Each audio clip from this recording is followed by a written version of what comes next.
a lot of films represent the time that they're created in. Does that make sense? Yeah. So if that's the case, the movies that are being done now, how is that a reflection of society? Is it a good reflection of society? Is it a bad reflection? Or like, what is it trying to say? The movies that are coming out now, like the superhero movies, you know, and yeah.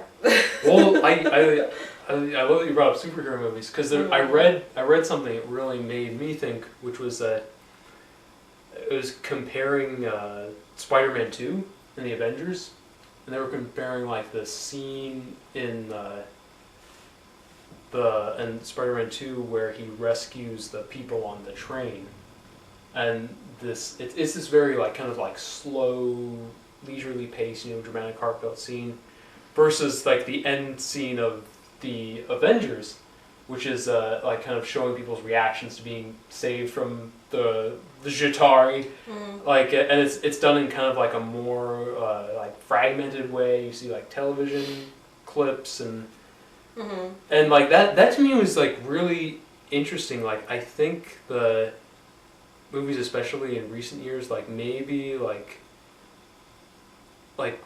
reflect a little bit the like kind of the omnipotence of technology and how like kind of like our way of like processing information is a bit more fragmented. You know, we're doing it through, you know, Google, through Facebook, through Twitter, and I think you could even go back further. You know, like you could say it kind of, you could go back to really kind of like sort of fragmented movies like the Bourne trilogy, like Run Lola Run, you know, which were in their own different ways like outgrowths of you know, like the invention of MTV, and even I think Christopher Nolan owes a debt to that, because you know his movies are, you know, going between all these different, you know, there characters and are also locations. movies that are filmed, you know, by a camera kind of thing, like Cloverfield.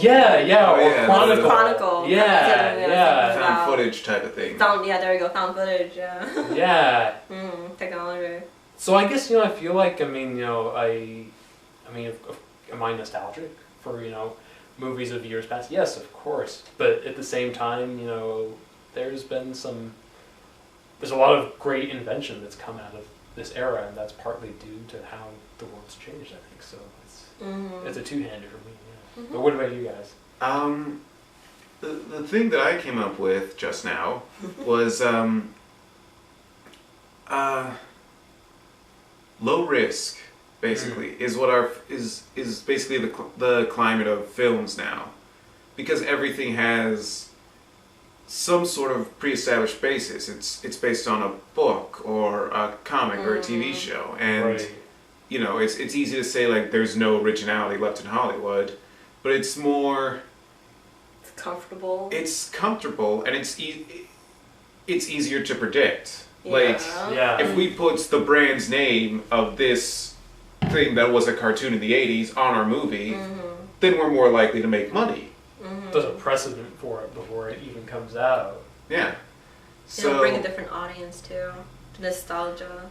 And that's the other thing, nostalgia. Like with comic book movies and with stuff like Transformers and Ninja Turtles and G.I. Joe, all these things that were kids stuff back in the day are now the fodder for today's big budget movies. Right. And it's so not only that, but it's this attitude that these things need to grow up with their audience.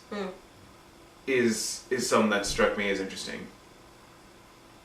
The nostalgia is interesting too, because like you think about, I think we've talked about this before, like the best comic book films of this year. Captain America, X-Men, Guardians of the Galaxy, in their own ways, they all kind of lean towards the 70s. And there's that's true. So it's very true. Like you were saying, that looking back, trying to reclaim something, you know. A better time. Nixon! Yeah. Or maybe it's like, because thinking about, you know, things in the future are kind of scary as well, like this comfort thing. Yes. Back to that. So like reaching back to something that's comfortable, like the 70s. Yeah. You know? Something we've already experienced. Something you've already experienced.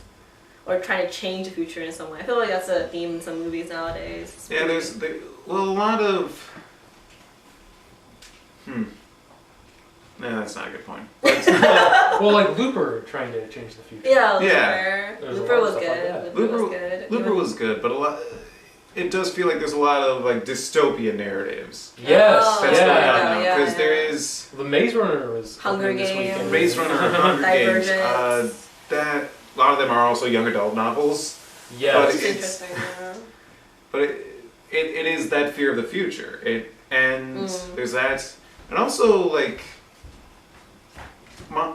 movie monsters or monsters in literature are usually a reflection of the times they're in. So what are the big monsters today? Zombies. And when we fear overpopulation, consumer culture going out of hands, the apocalypse. The apocalypse is a big one. But and they represent that fear, all of that, just that we will one day have to consume each other to survive. And too, like I don't know, yeah, it's like, cause I mean zombies, it's interesting, like they feel in a way, even though they're like as old as like vampires or Godzilla, like they feel in a way more of this era than those monsters do. Because he left it, the era of like vampires, I feel like. Yeah, that was pretty big for a while. Yeah. Now they're like romanticized. They've gone through some Sparkly changes. fairies that pranced around. Well, it's like, like when I hear about a movie like Dracula Untold, I kind of feel like, get over it. Oh yeah. But when I hear about a movie like World War Z, it's like, well, I don't know if I'll like it, but I don't doubt that, people will be interested. I mean, Well, the movie was very different from the book. That's one that shouldn't have been not different from the book. Going back to the other question. There's also the fact that you can get the visceral action of killing zombies and not feeling bad about it. That's true. Yeah. Well, yeah.